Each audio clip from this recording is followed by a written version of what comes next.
بسم اللہ الرحمن الرحیم۔ محترم ناظرین السلام علیکم۔ پیام صبح کے ساتھ ایک بار پھر حاضر میں ہوں آپ کا میزبان انیق احمد۔ خواتین و حضرات، الحمدللہ ثم الحمدللہ، خلافت راشدہ کے حوالے سے جس سیریز کا آغاز ہم نے کیا تھا رفتہ رفتہ آگے بڑھ رہی ہے۔ کل ہم نے خلیفہ دوم حضرت عمر فاروق رضی اللہ تعالیٰ عنہ کے حوالے سے پہلا پروگرام پیش کیا۔ آج ہمارے ساتھ وہی پینل ہے جو کل تھا۔ جہاں بات کل رکی تھی وہیں سے ہم بات آگے بڑھائیں گے۔ ہم نے کل بات کی تھی حضرت عمر فاروق رضی اللہ تعالیٰ عنہ کے حوالے سے، آپ کی ولادت، آپ کا خاندانی پس منظر، آپ کے خاندان کا مرتبہ، منصب، مقام اور آپ کے خاندان کا سلسلہ روزگار، آپ کا منصب کیا تھا آپ کے خاندان کا، جو بتایا گیا کہ سفارتی معاملات اور سفارتی تعلقات دوسرے علاقوں سے جو خاندان قائم کرتا تھا یا جن کی ذمہ داریوں میں سے تھا وہ آپ کا خاندان۔ خواتین و حضرات، سرکار دو عالم صلی اللہ علیہ وآلہ وسلم نے آپ کے حوالے سے جو فرمودات آپ کے ہیں وہ بھی کل گفتگو میں آئے۔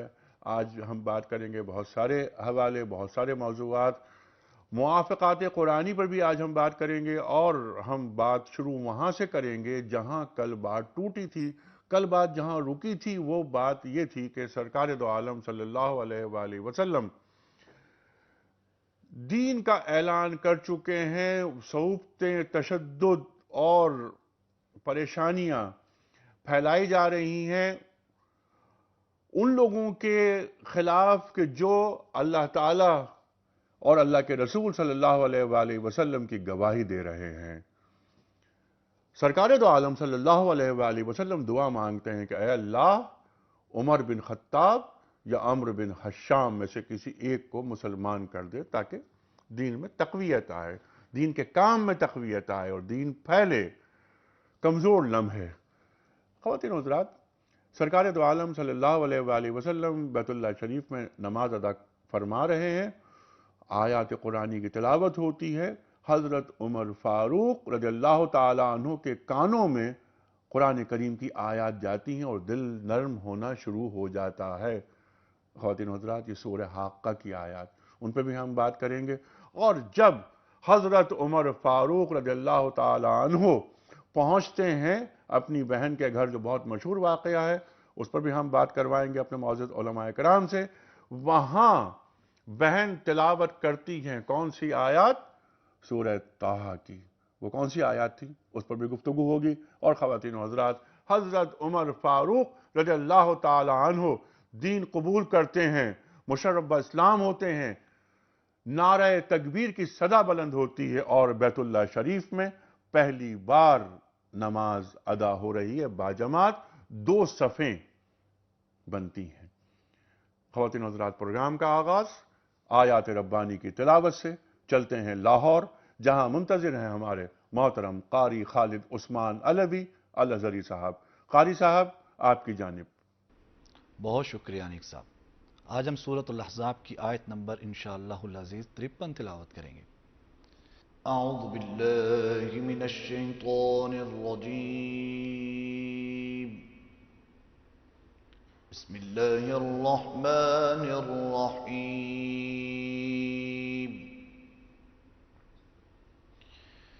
یا ایہا الذین آمنوا لا تدخلوا بیوت النبی الا ان یؤذن لکم إلى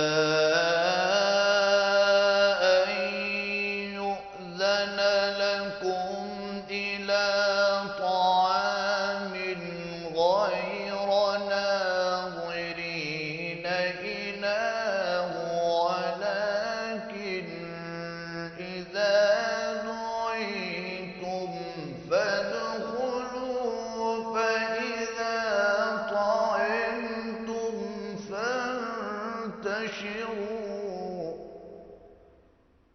فإذا طعمتم فانتشروا ولا مستأنسين لحديث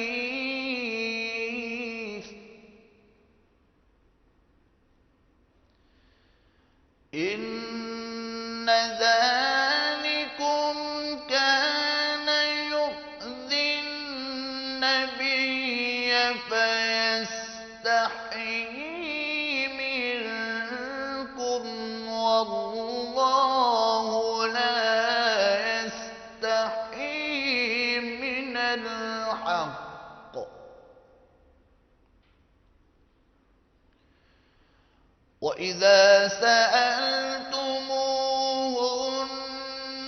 مَتَاعًا فَاسْأَلُوهُنَّ مِنْ وَرَاءِ حِجَابٍ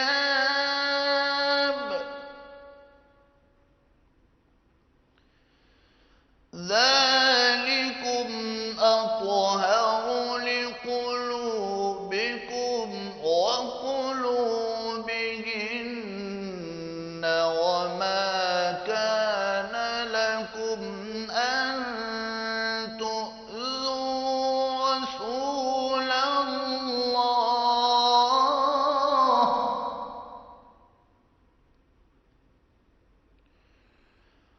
وَلَا أَن تَنكِحُوا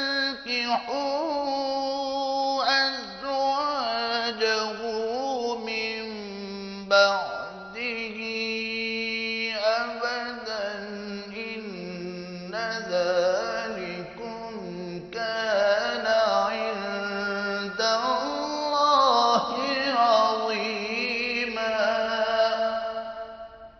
صدق اللہ العظیم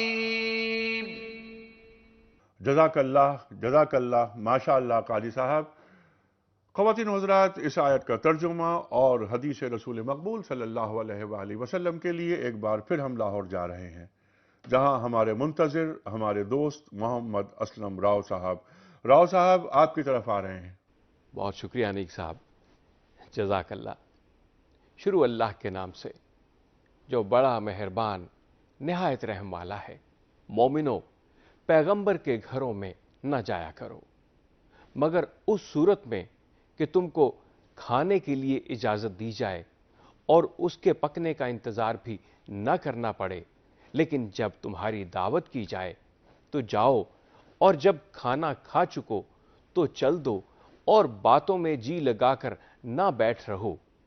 یہ بات پیغمبر کو ایذا دیتی تھی اور وہ تم سے شرم کرتے تھے اور کہتے نہیں تھے، لیکن خدا سچی بات کے کہنے سے شرم نہیں کرتا۔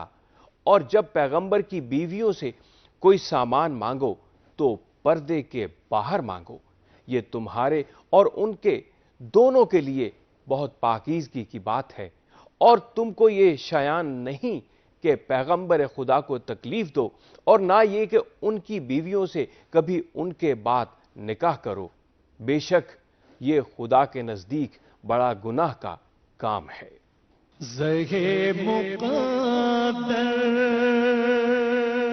یہ حدیث مبارکہ مسلم کتاب فضائل الصحابہ سے بیان کی جا رہی ہے۔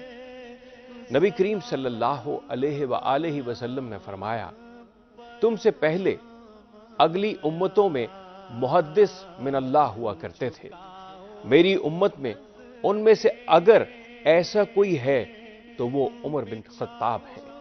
بہت شکریہ راؤ صاحب، جزاک اللہ۔ خواتین و حضرات، تشریف فرما ہے ہمارے ساتھ معزز علماء کرام کا وہی پینل جو کل بھی تشریف رکھتا تھا، محترم ڈاکٹر محسن نقوی صاحب، ممتاز عالم دین، ممتاز اسکالر، سب آپ سے واقف، سابق ممبر اسلامی نظریاتی کونسل، کئی کتابوں کے مصنف ہیں آپ۔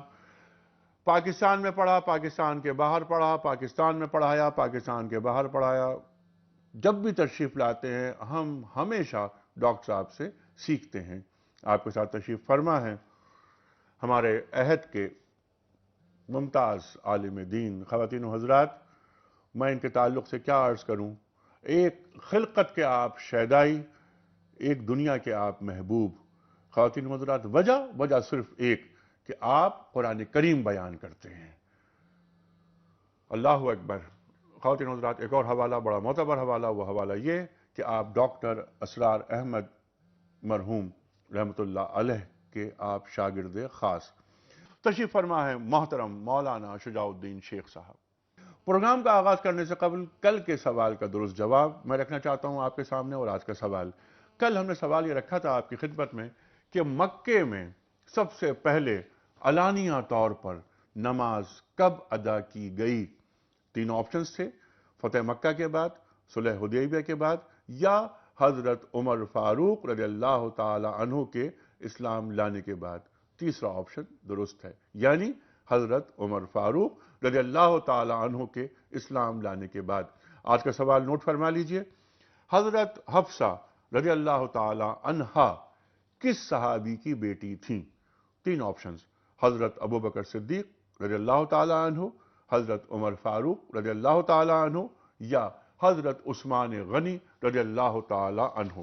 درست آپشن روانہ فرمانے کے لیے ہمارے فون نمبرز ہیں 021345270090، 021345286061۔ ای میل ایڈریس ہے ہمارا ps@dunyatv.tv، اور آپ ہمیں SMS کر سکتے ہیں 3031 پر۔ خواتین و حضرات، پروگرام کا آغاز ہم کرنا چاہیں گے محترم ڈاکٹر محسن نقوی صاحب سے۔ ڈاکٹر صاحب، کل جہاں بات رکی تھی وہیں سے ہم بات آگے بڑھائیں گے۔ بنیادی گفتگو آپ دونوں حضرات نے کل مرحمت فرمائی۔ اب حضرت عمر فاروق رضی اللہ تعالی عنہ کا اسلام قبول کرنے کا واقعہ، اس سے پہلے سورہ حاقہ کی جو آیات ہیں وہ آپ کے کانوں میں آ چکی ہیں کہ کیا واقعہ تھا آپ کے اسلام قبول کرنے کا کہ آپ معاذ اللہ معاذ اللہ معاذ اللہ جو قتل کے ارادے سے نکل رہے ہیں؟ ڈاکٹر صاحب بسم اللہ الرحمن الرحیم۔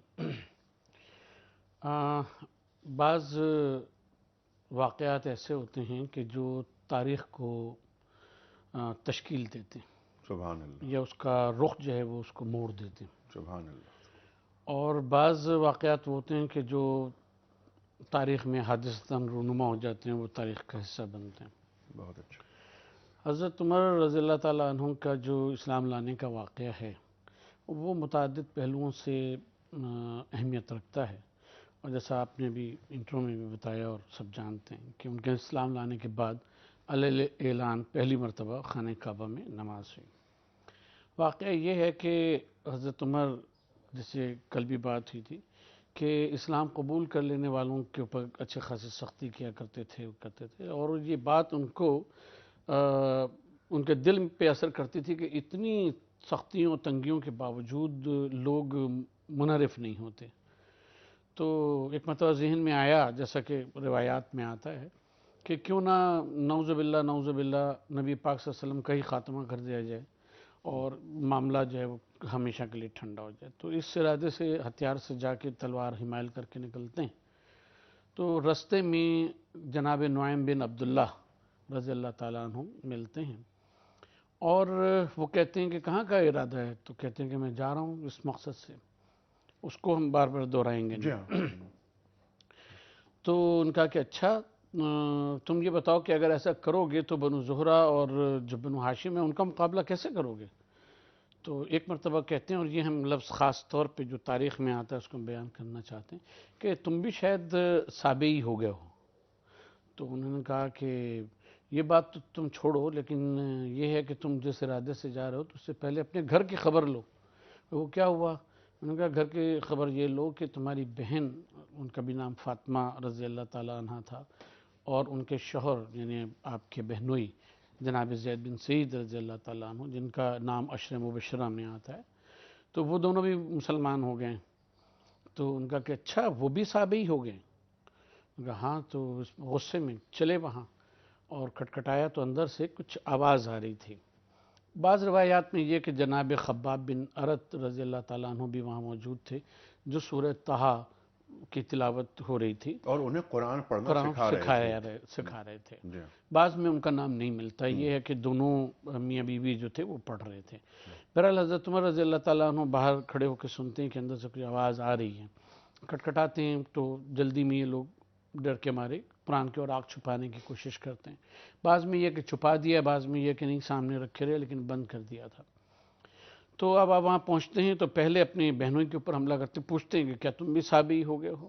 تو وہ پھر مارنا شروع کرتے ہیں ان کو، اور جب بہن بچانے آتی ہیں تو وہ ان کو بھی زخمی کر دیتے ہیں۔ تو اس وقت ایک جملہ نکلتا ہے ان کے منہ سے کہ عمر تم چاہے کچھ بھی کر لو، اب یہ جو اسلام کی محبت اور رسول کی محبت دل میں آ گئی ہے یہ نکل نہیں سکتی۔ کہتے ہیں کیا پڑھ رہے تھے؟ تو ان کا کہ ہم قرآن پڑھ رہے تھے۔ کہا کہ اچھا لاؤ مجھے بھی دو وہ اوراق۔ اب وہ اوراق جب لینے کی بات ہوئی تو انہوں نے فرمایا کہ نہیں، تم نے ابھی اسلام قبول نہیں کیا، اور غیر مسلم معنوی طور پہ کیونکہ نجس ہوتا ہے، سورہ توبہ کی آیت بھی اس بارے میں، لہٰذا تمہیں نہیں دیے جا سکتے یہ اوراق۔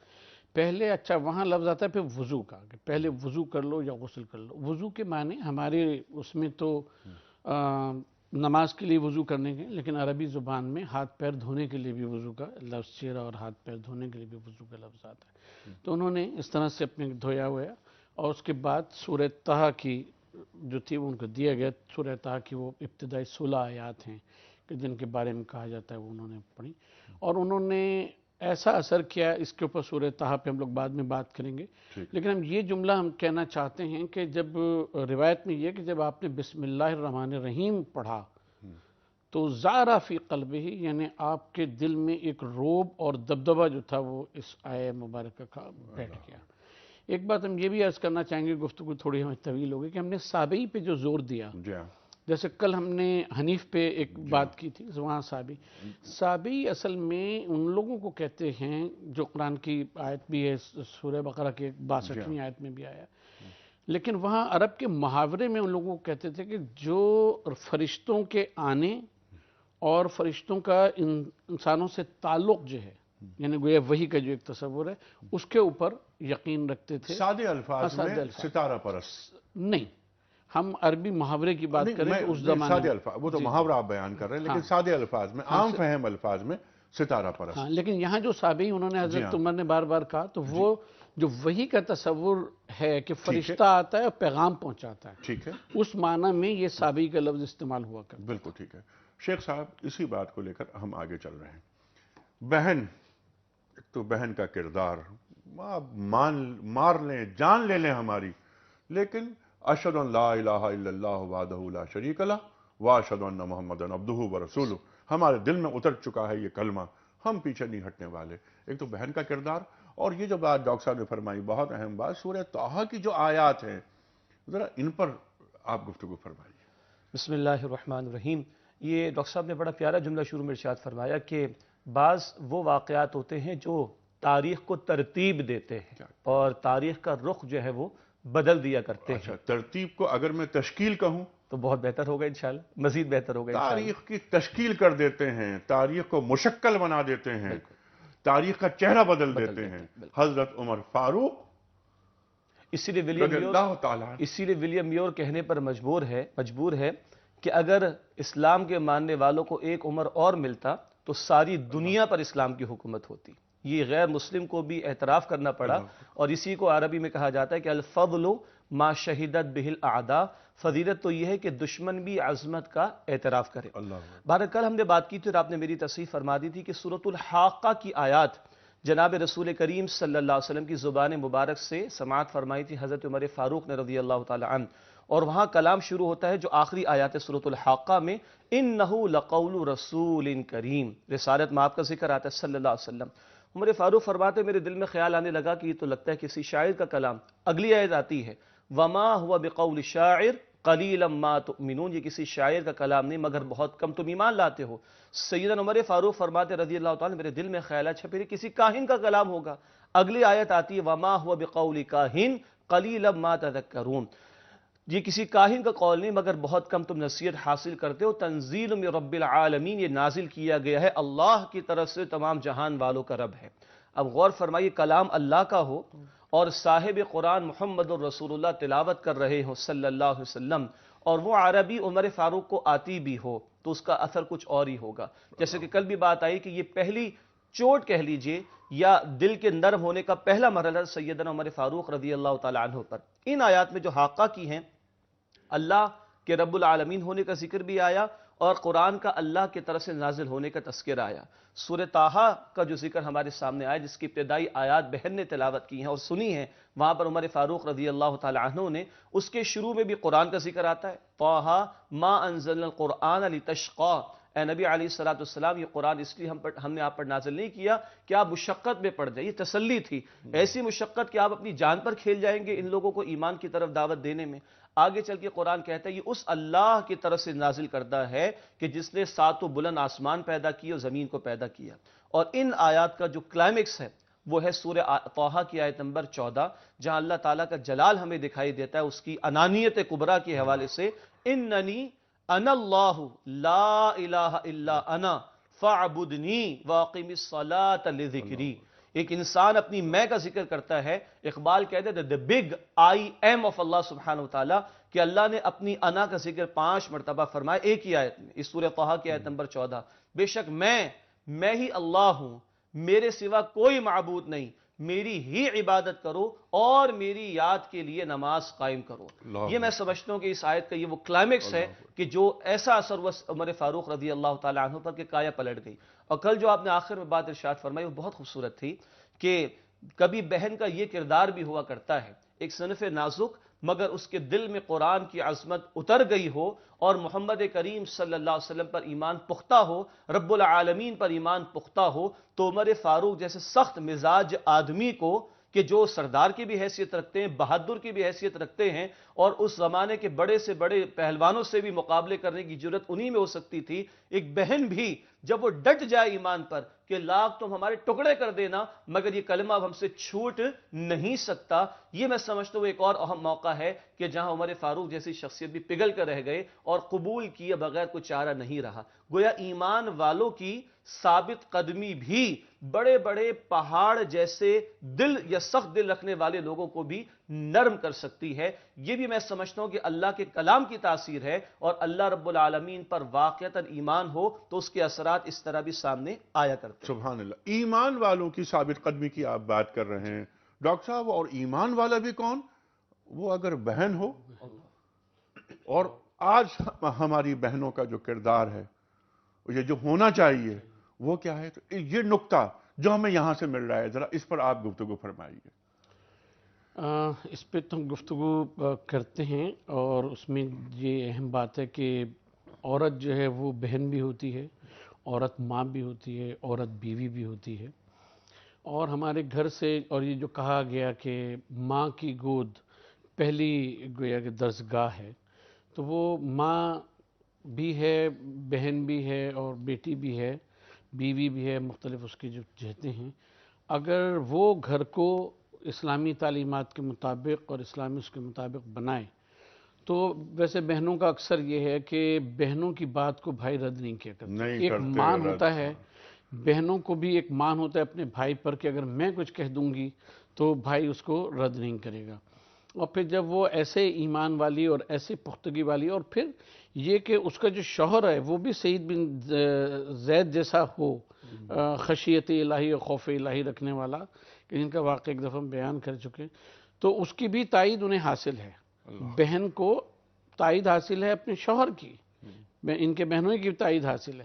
تو اب وہاں پہ جو ہے ایک عورت اپنے کردار سے, اپنی گفتگو سے, اپنے ایمان کی ثابت قدمی سے, یعنی یہ جملے جناب سعید بن زید سے منقول نہیں ہیں, جناب فاطمہ بنت خطاب سے منقول ہیں, کہ آپ نے کہا کہ تم میرے اگر ہمارے ٹکڑے بھی کر دو, یا اور دوسرے الفاظ ہوتے کتنے ہی مار لو, یہ شمع جو دل میں روشن ہوئی ہے یہ اب بجھنے والی نہیں ہے.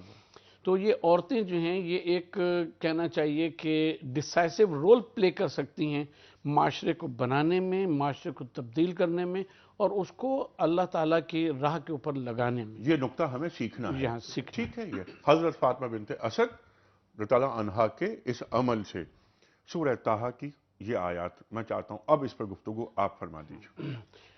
اس میں یہ بات ہے کہ دیکھیے جو سورہ حاقہ کی آیات آئیں, اس کے بعد پھر ہم سورہ طہ پہ آتے ہیں. سب سے پہلی جو لوگوں کو پہلا اشکال تھا لوگوں کا وہ یہ کہ نیا دین قبول کرنے سے ہم پہ کیا کیا مشکلات اور مصیبتیں آ جائیں گی. تو قرآن مجید کی ابتدا اسی سے, یعنی جو انہوں نے پڑھا تو الرحمن الرحیم, بسم اللہ الرحمن الرحیم, جیسا ہم نے عرض کیا کہ وہ کہتے ہیں کہ اس کا میرے دل پہ ایک روب چھا گیا کہ دین اسلام کسی مشکل میں پیدا ڈالنے کے لیے نہیں بلکہ رحمان اور رحیم کی طرف سے. طٰ ما انزلنا علیک القرآن لتشقی, ہم نے قرآن اس لیے نہیں نازل کیا کہ تم کسی مشقت میں پڑ جاؤ. ٹھیک ہے. اب آپ یہ دیکھیں کہ حضرت عمر رضی اللہ تعالیٰ عنہ کے اوپر جو پہلا تاثر پڑ رہا ہے وہ یہ کہ میں اپنا دین اگر چھوڑوں گا جو گزشتہ وہ ہے تو میں کسی مشکل میں نہیں پڑوں گا, بلکہ میں ایک ایسے کی عبادت کرنے اور ایک ایسے کو ماننے ماننے جا رہا ہوں کہ جس نے قرآن نازل کیا, جو رب العالمین ہے, جس نے خلق کیا سماوات و ارض کو, اور اس کے بعد یہ کہ وہ والرحمن علی العرش استویٰ، اور وہی رحمان ہے کہ جو عرش کے اوپر بیٹھا۔ اب آپ دیکھیں کہ اس میں آگے چل کے جو بات آتی ہے وہ حضرت موسیٰ علیہ السلام کا قصہ ہے۔ جی اس کی رسول اللہ صلی اللہ علیہ وسلم کے جو موجودہ حالات ہیں حضرت عمر رضی اللہ تعالیٰ عنہ کے سامنے، اس سے اس کا بڑا گہرا تعلق ہے۔ وہاں دو باتوں کی طرف ہم توجہ دلائیں گے۔ اچھا، یہ دونوں باتیں کیونکہ بہت اہم باتیں ہیں، حضرت موسیٰ علیہ السلام کا واقعہ اور پھر حضرت عمر تعالیٰ عنہ کا یہ واقعہ، اور اس سے بڑا گہرا تعلق، اس پہ ہم تفصیل سے آپ سے بات کروائیں گے لیکن بریک سے واپس آنے کے بعد۔ خواتین حضرات، یہ بات جو بہت اہم فرمائی شیخ صاحب نے اور پھر آگے اس کو آگے بڑھایا محسن نقوی صاحب نے، سورہ طٰہٰ کی یہ آیا جو 5 جگہ پر اللہ تعالیٰ نے اپنے آپ کو منوایا ہے۔ قرآن کریم میں کئی جگہ ہمیں آیات ملتی ہیں، اس کے ساتھ ساتھ الیس اللہ بأحکم الحاکمین کی بات ملتی ہے، لأغلبن انا ورسلی، غالب ہو کر رہیں گے میں اور میرا رسول، یہ بھی قرآن کریم کی ایک آیت ہے۔ تفصیل سے ہم بات کروائیں گے۔ نقوی صاحب کی جہاں بات کٹی ہے وہیں سے بات شروع ہوگی۔ خواتین و حضرات، ایک چھوٹا سا بریک۔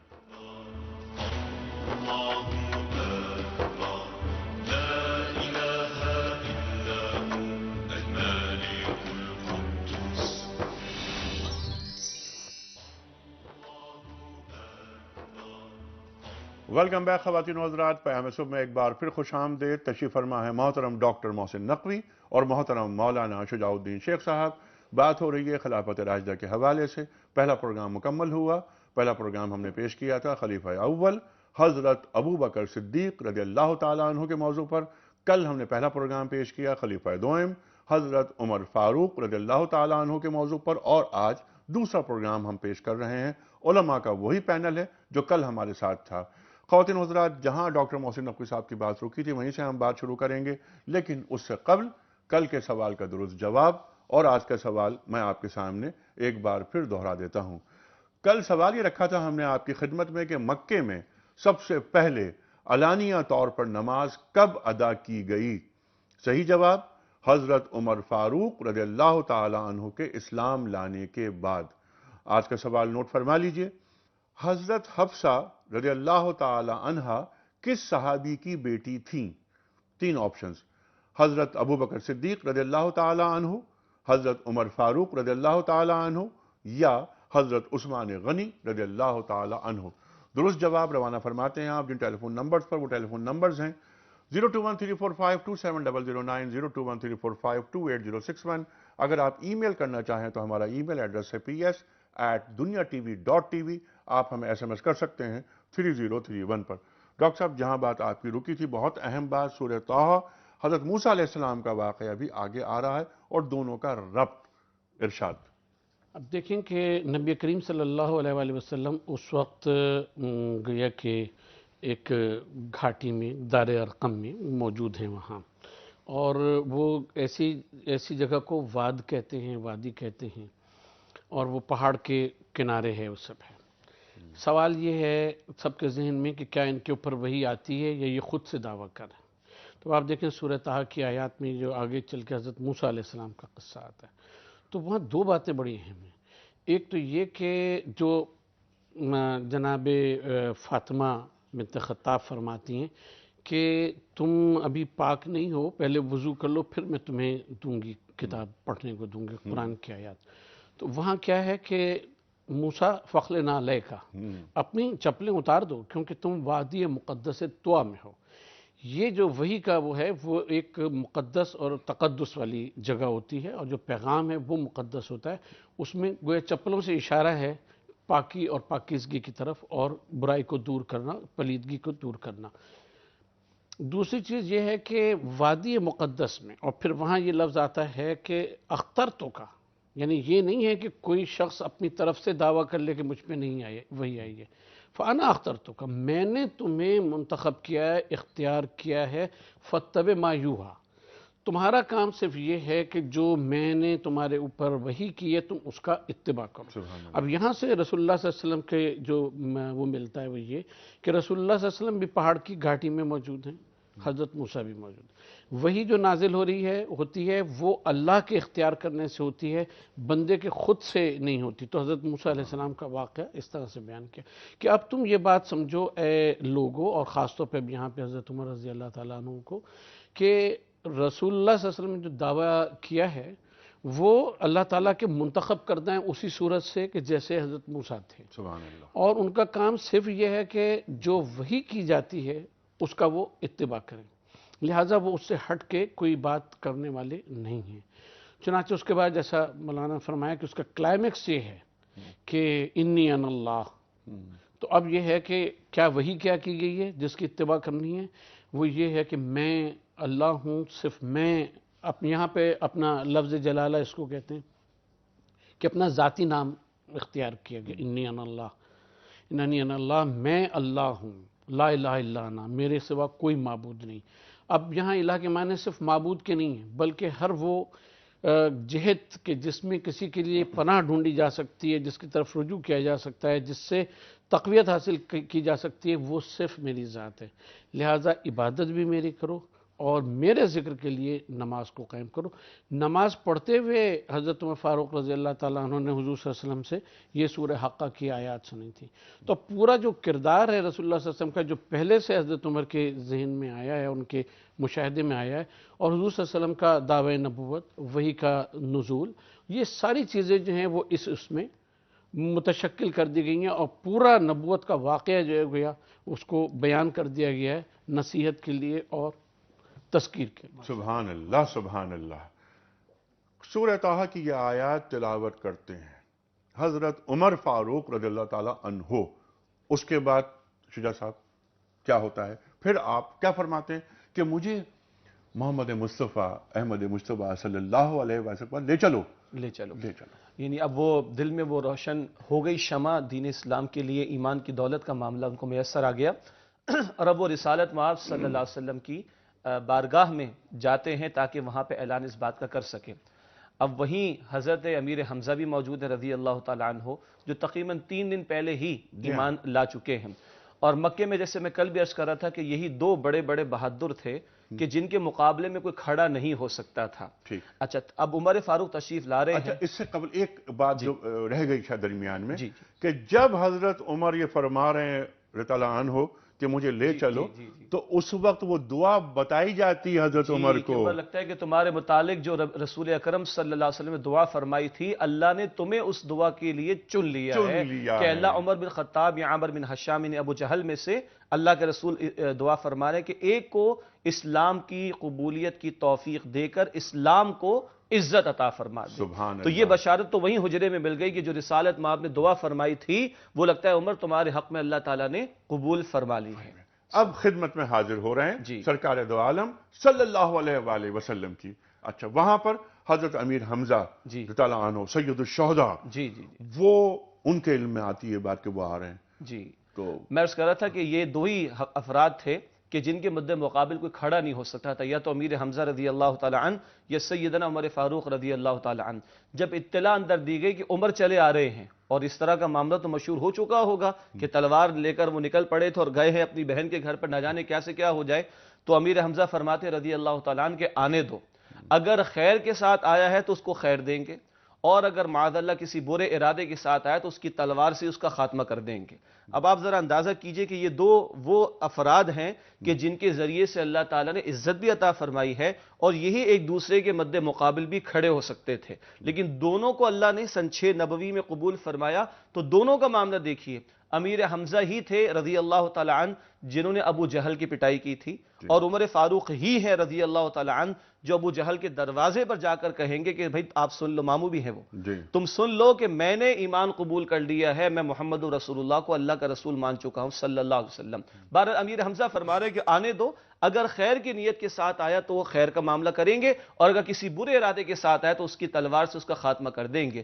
تاہم جب اطلاع ملی کہ عمر ایمان قبول کرنے کے لیے آ رہے ہیں یا رسالت مآب صلی اللہ علیہ وسلم کی بارگاہ میں مسلم ہو کر پیش ہو رہے ہیں، تو وہاں پر جو تکبیرات بلند ہوئی ہیں تو پوری مکے کی وادی جو ہے وہ تکبیرات سے جو ہے وہ گونج اٹھی ہے، اور یہ پہلی بار تکبیر گونجی ہے. اور حتیٰ کہ روایات میں ذکر کیا گیا کہ رسول اکرم صلی اللہ علیہ وسلم کو یہ بھی بتایا گیا کہ آسمان والوں نے بھی ایک دوسرے کو مبارکباد دی ہے زمین پر عمر فاروق کے ایمان قبول کرنے کے حوالے سے. سبحان اللہ سبحان اللہ. جی ڈاکٹر صاحب ان کی بات کو آگے بڑھائیں پھر کچھ کالز لیں گے. ہاں، یہاں پہ بہت اہم بات یہ ہے کہ جب حضرت امیر حمزہ رضی اللہ تعالیٰ عنہ میں اور لوگوں میں یہ مکالمہ ہو رہا ہے جس کا ذکر کیا انہوں نے، وہاں پہ حضور صلی اللہ علیہ وسلم دیکھتے ہیں کہ دو حضرات حضرت عمر کے شانے پکڑے ہوئے گویا قابو کیے ہوئے چلے آ رہے ہیں۔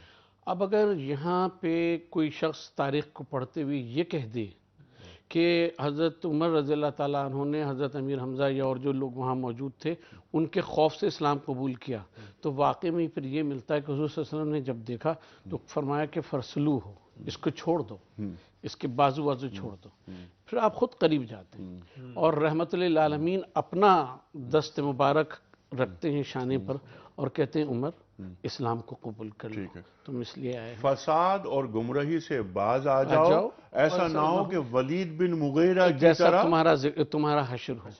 تو اب یہاں سے حضور صلی اللہ علیہ وسلم نے تاریخ میں اس تاثر کو دور کر دیا کہ حضرت عمر رضی اللہ تعالیٰ عنہ نے لوگوں کے خوف سے یا امیر حمزہ کی طاقت کو کرتے ہوئے اور ان کے سامنے ان کیا کرتے، اگر اسلام قبول نہ کرتے تو کیا کرتے، حضور فرماتے فرسلو، اس کو چھوڑ دو، رہا کر دو، اور پھر اپنی رحمت کا جو آپ نے وہ رکھا ہے تو اس کا اثر ایسا ہوا ما انزلنا علیک القرآن لتشقی، کہ یہ قرآن اور صاحب قرآن مصیبت میں مبتلا کرنے کے لیے نہیں آیا، رحمت دینے کے لیے۔ سبحان اللہ، تو اس سے اسلام جو ہے وہ قبول کیا۔ سبحان اللہ۔ کچھ کال لے لیں ڈاکٹر صاحب؟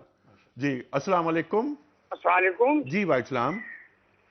انیس صاحب میں نسیم سیر اکبر آبادی بات کر رہا ہوں کراچی سے۔ جناب والا سر، میرا سوال نہیں ہے بلکہ میری عرضگزار یہ ہے جی کہ پاکستان جس مقصد کے لیے بنا تھا جی جی اور قرارداد مقاصد جو علامہ شبیر احمد عثمانی صاحب نے پیش کی تھی جی اس پر ہی عمل نہیں ہوا، اور یہ ہمارے عمر رضی اللہ عنہ جو خلیفہ راشد ہیں، جب چین آزاد ہوا تھا جی تو شاید آپ کو یاد ہو چون لائے نے یہ کہا تھا جی کہ میں عمر کا نظام نافذ کروں گا، ٹھیک، شاید آپ کو یاد ہو یا میں جو آپ کے ساتھی بیٹھے ان کو کسی کو یاد ہو۔ بالکل بالکل، لیکن ہمارے یہاں پاکستان میں تو اس کا الٹ ہی ہو رہا ہے بھائی۔ جی پاکستان میں تو اس کا الٹ ہو رہا ہے، یا آپ واقعی کیوں ہو رہا ہے؟ قرارداد مقاصد اگر پیش کر دی جاتی تو یہ آج یہ حالت نہیں ہوتی جو ہماری ہے۔ جی بالکل، ہم تو نہ سنت پر عمل کرتے ہیں نہ فرائض پر عمل کرتے ہیں۔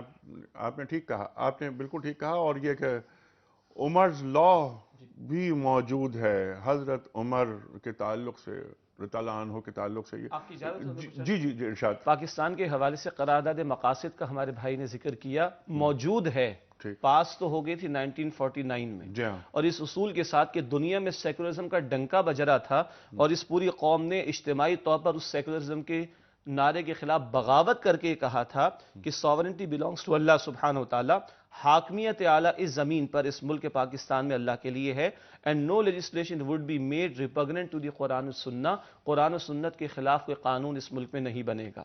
بابائے قوم پر آج بڑی بحث ہوتی ہے، ان کے جو ذاتی معالج تھے ریاض شاہ صاحب، انہوں نے ذکر کیا کہ بابائے قوم نے آخری ایام میں کہا کہ میرا یہ یقین ہے کہ یہ پاکستان رسول اللہ صلی اللہ علیہ وسلم کا روحانی فیض ہے، اور بابائے قوم کی یہ باتیں آن ریکارڈ موجود ہیں، اور وہ پبلش ہوا the voice and speeches of the Quaid Azam, ministry of information 1988 government of Pakistan نے پبلش کیا 4 والیومز میں، جس میں یہ تمام کوٹیشنز موجود، جس میں بابا نے یہ بھی کہا اب اللہ نے ہمیں ایک موقع عطا فرمایا کہ دنیا کے سامنے اسلام کی صحیح تصویر پیش کریں۔ جو اقبال نے کہا تھا کہ ملوکیت کے دور میں جو پردے پڑ گئے ان کو ہٹانے کا موقع ملا، اور اب ہمیں اللہ نے موقع دیا کہ ہم خلافت راشدہ کے نظام کی برکات اس سرزمین پر ایک اسلامی نظام قائم کر کے دنیا کے سامنے پیش کر سکیں۔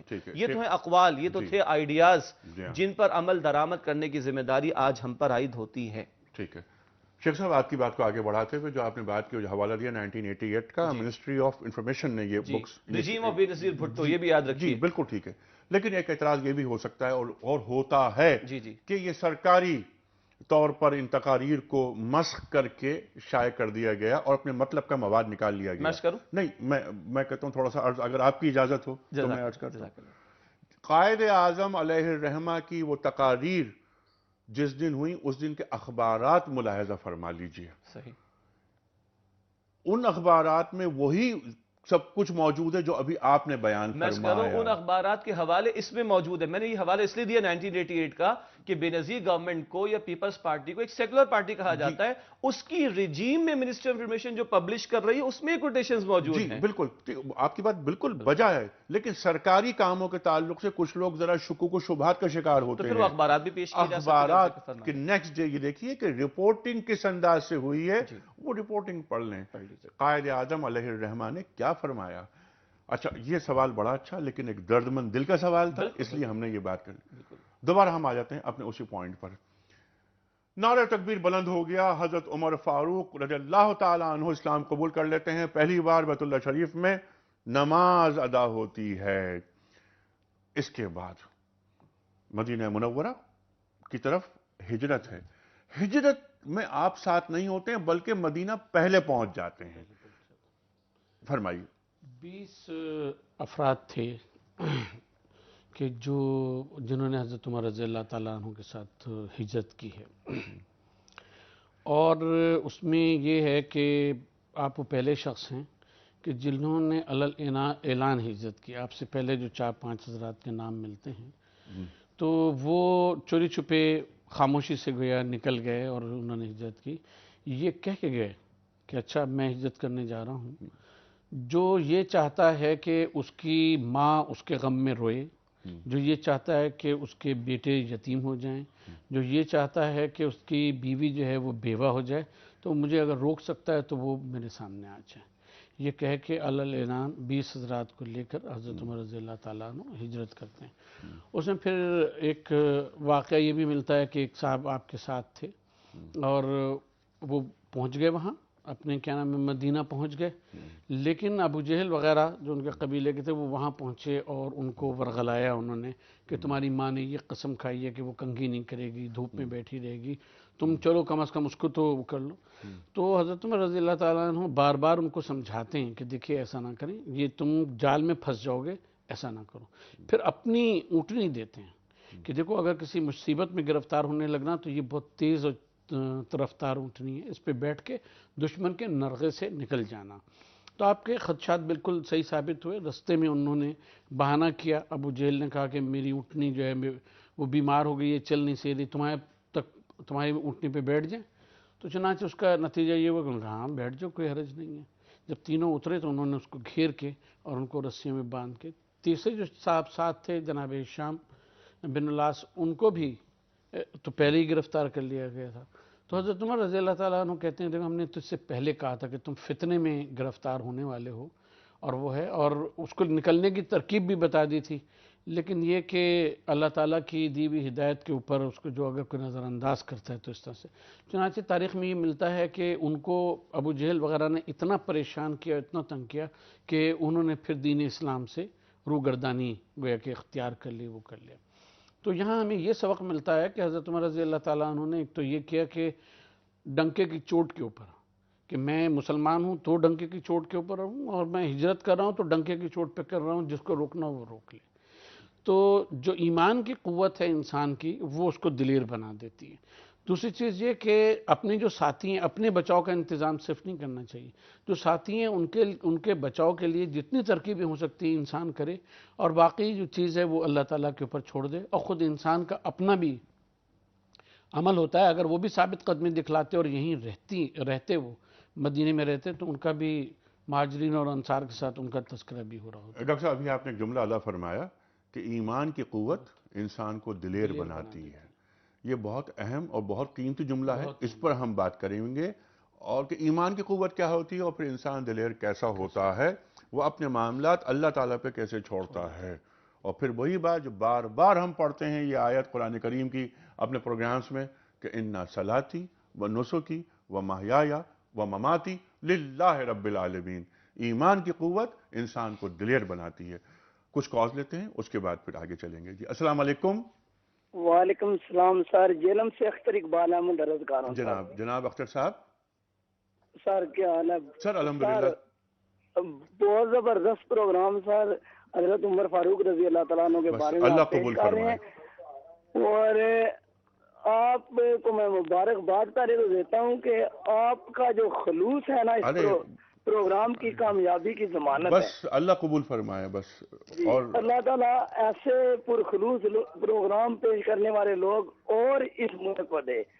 تو میرا سوال یہ ہے کہ حضرت عمر رضی اللہ تعالیٰ عنہ سے حضور صلی اللہ علیہ وسلم نے فرمایا کہ شیطان بھی پناہ مانگتا تھا. جی بالکل بالکل. وہ کردار کی اس بلندی پر تھے. جی. تو کیا آج ہم ہمارے حکمران ان جیسے کردار کے مالک ہیں؟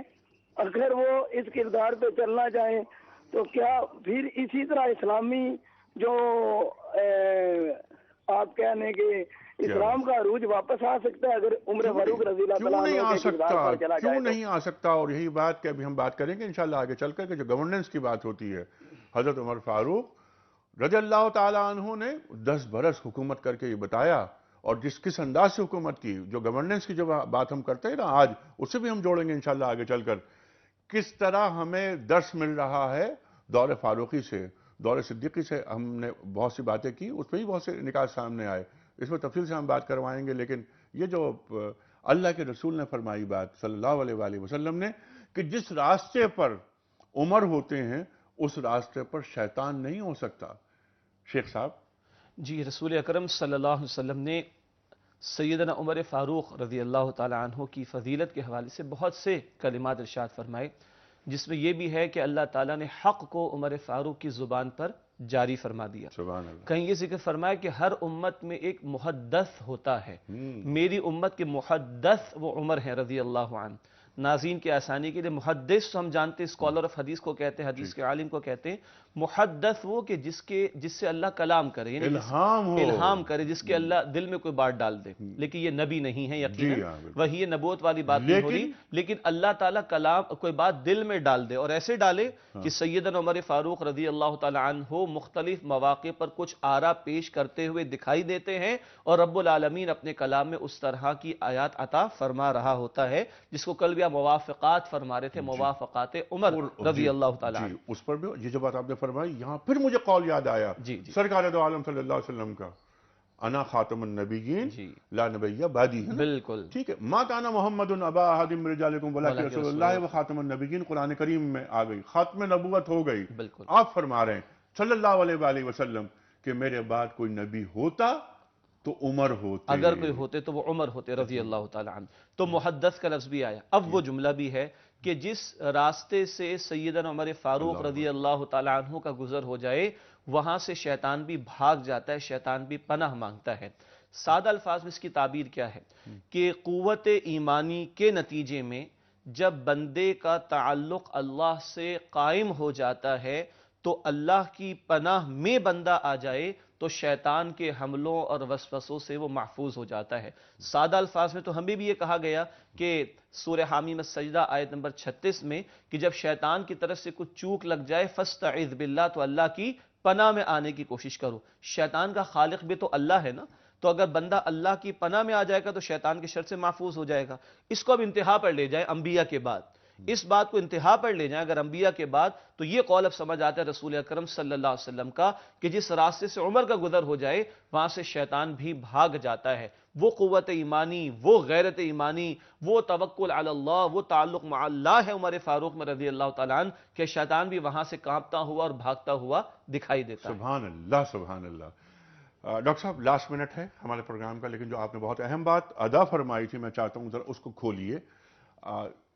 ایمان آدمی کو دلیر بنا دیتا ہے، یہ کیا نکتہ ہے؟ جو حضور صلی اللہ علیہ وسلم نے بھی سورہ ہود کے بارے میں یہ کہا کہ اس نے مجھے بوڑھا کر دیا، تو وہ یہی ہے کہ قل آمنت باللہ ثم استقم، کہ کہو میں اللہ پر ایمان لایا اور پھر اس کے اوپر ثابت قدم ہو جاؤ. یہ جو جرت ہوتی ہے وہ پیدا ہوتی ہے اللہ تعالیٰ کے اوپر ربنا اللہ کہنے سے، آمنت باللہ کہنے سے. جب اللہ پہ ومن یتوکل علی اللہ فہو حسبہ، جب انسان یہ سمجھ لیتا ہے کہ اللہ تعالیٰ میرے ہر امر کے لیے کافی ہے اور اس کے اوپر توکل کرتا ہے، اپنے تمام امور کو اس کے اوپر چھوڑ دیتا ہے، اور یہ سمجھ لیتا ہے کہ زندگی اور موت، میری ترقی، میری جو کچھ بھی ہے سب کچھ اللہ تبارک و تعالیٰ کی طرف سے ہے، تو وہ پھر دنیا و ما فیہا سے بے خبر ہو جاتا ہے، اس کی کوئی اہمیت اس کے پاس نہیں رہ جاتی. پھر اللہ تعالیٰ قرآن کریم میں ارشاد فرماتا ہے نا کہ الیس اللہ بے کافن عبدو، ہاں کہ اللہ بندے کے لیے اللہ کافی نہیں ہے جی ٹھیک ہے نا. تو یہ کہ جب انسان اس بات کو سمجھ لیتا ہے تو یہ چیز کہ اور کیا دیکھیں جو ہجرت کے موقع کی آیت ہے، ابھی ہم لوگ ہجرت پہ بات کر رہے تھے کہ جو سورہ توبہ میں آتی ہے کہ وَلَا تَحْزَنْ إِنَّ اللَّهَ مَعَنَا، اللہ اکبر، حزن بھی نہیں کرو جی کیونکہ اللہ ہمارے ساتھ ہے. سبحان تو اللہ کا ہمارے ساتھ ہونا جب سمجھ میں آ جاتا ہے تو پھر خوف اور حزن کسی قسم کا نہیں ہوتا. اور جرت جو ہے وہ اسی کا نام ہے کہ خوف اور حزن نہ ہو اور اللہ تعالیٰ کا نام لے کے اللہ آگے ساتھ چلے. ہے، اللہ کو پا لیا سب کچھ پا لیا، اللہ کو خدا نہ خواستہ کھو دیا تو پھر کیا پایا. امام حسین علیہ السلام کا یہ فرمان ہے، کیا فرماتے ہیں کہ اس نے کیا کھویا جس نے خدا کو پا لیا، اللہ اکبر، اور اس نے کیا پایا جس نے خدا کو کھو دیا. اللہ اکبر، اللہ اکبر، اللہ اکبر. ڈاکٹر صاحب رہے گی بات جاری انشاءاللہ، کل ہم مزید کریں گے گفتگو. ایک پرچی آپ نکال کر شیخ صاحب کو دے دیجئے تاکہ شیخ صاحب اعلان فرمائیں ان حضرت کا یا ان محترمہ کا کہ جن کو آج ہم کتابیں پیش کر رہے ہیں. جی طاہر مرزا ناروال سے. طاہر مرزا صاحب ناروال سے. طاہر صاحب آپ کی خدمت میں کتابوں کا تحفہ دنیا ٹی وی کی جانب سے ہم پیش کر رہے ہیں. خواتین و حضرات، خلیفہ دوم حضرت عمر فاروق رضی اللہ تعالیٰ عنہ کے حوالے سے یہ دوسرا پروگرام ہم نے پیش کیا آپ کی خدمت میں. جہاں بات آج رکی ہے وہیں سے ہم بات آگے لے کر چلیں گے، اور کل ہم بات کریں گے کہ یہ فاروق کا لقب جو خلیفہ دوم کو سرکار دو عالم صلی اللہ علیہ وآلہ وسلم عطا فرما رہے ہیں، اس کی توجہ کیا ہے، کیوں دیا گیا ہے. یہ حق اور باطل کے درمیان کیا فرق پیدا کرنا، فرق ڈالنے والے کا نام، یعنی ممیز کر دینا. لا تلبسوا الحق بالباطل، قرآن کریم کا ارشاد ہے کہ حق اور باطل کو ملاؤ نہیں آپس میں. حضرت عمر فاروق رضی اللہ تعالیٰ عنہ کے حوالے سے سرکار دو عالم فرما رہے ہیں صلی اللہ علیہ وآلہ وسلم کہ اے عمر بن خطاب، تم فاروق ہو، حق اور باطل دونوں میں واضح فرق تمہاری وجہ سے پیدا ہو جاتا ہے. خواتین و حضرات، یہیں سے ہم کل پروگرام شروع کریں گے. کل تک کے لیے انیق احمد کو اجازت. خدا حافظ.